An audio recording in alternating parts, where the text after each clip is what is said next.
Hello भाइ दर्शक नमस्ते, म सेफ गोपाल। आज मैले तपाईँलाई चाहिँ एउटा सानो मनको कुरा चाहिँ मैले सेयर गर्न मन लाग्यो। मैले चाहिँ कसरी बनाउँछु, के गर्छु, त्यो तपाईँहरूलाई पनि मैले जाने कुराहरू सेयर गर्न मन लाग्यो।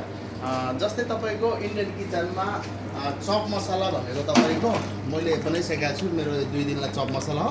त्यो चप मसला भनेको हर खानामा चाहिँ टच गर्ने हो भने चाहिँ यसले एकदम राम्रो टेस्ट दिन्छ। यो हो मेरो चप मसला। यसै गरी चाइनिज खानामा तपाईँको यो चाहिँ मेरो हो, यो 6 स्पाइसी सस मैले बनाएको छु है। यो 6 स्पाइस सस हो। यो चाहिँ चाइनिज खानाको एउटा जान हो।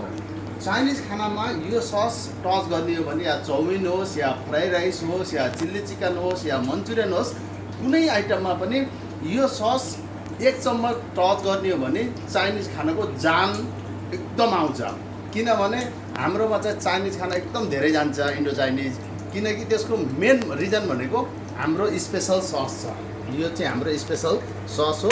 यसको नाम हो 6 स्पाइसी सस। यसै गरी तपाईँलाई थाहै होला, इन्डियन खानामा चाहिँ चप मसला, जो चप मसला इन्डियन खानाको जान हो। किनकि यसले चाहिँ तपाईँको हर खानामा या टिक्का मसला होस्, या कडाई चिकन होस्, या लबाबदार होस्, कुनै पनि आइटममा तपाईँले यो चप मसला टच गरिदिनु भयो भने एकदम दामी हुन्छ। किन मेरो चप मसला चाहिँ मैले धेरै ठाउँमा देखेँ, मोटो मोटो प्याज काटेर कसैले लच्छामा, कसैले प्याज नपकाइकन चप मसला बनाउनुहुन्छ। त्यही भएर तपाईँ खानामा चाहिँ अलिकति समस्या आयो होला, अन्यथा नलिनु होला। तर मैले चाहिँ 1 घन्टा लाएर यसलाई मसिनो चप गर्छु। अनि देख्न सक्नुहुन्छ सेम मेरो चाहिँ यो दिल्ली स्टाइलमा मैले चप मसला बनाउँछु। यसैले चाहिँ हाम्रो खानामा चाहिँ कोही शिकायत छैन अहिलेसम्म। कस्टमरको राम्रो फिडब्याक छ।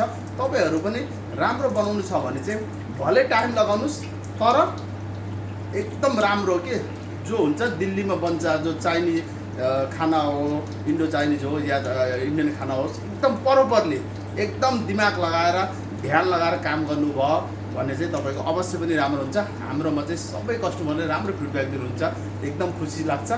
Thank you so much full video हेरिदिनु भएकोमा। यस्तै भिडियोहरू लिएर आउनेछु, माया गरिदिनु होला। नमस्ते।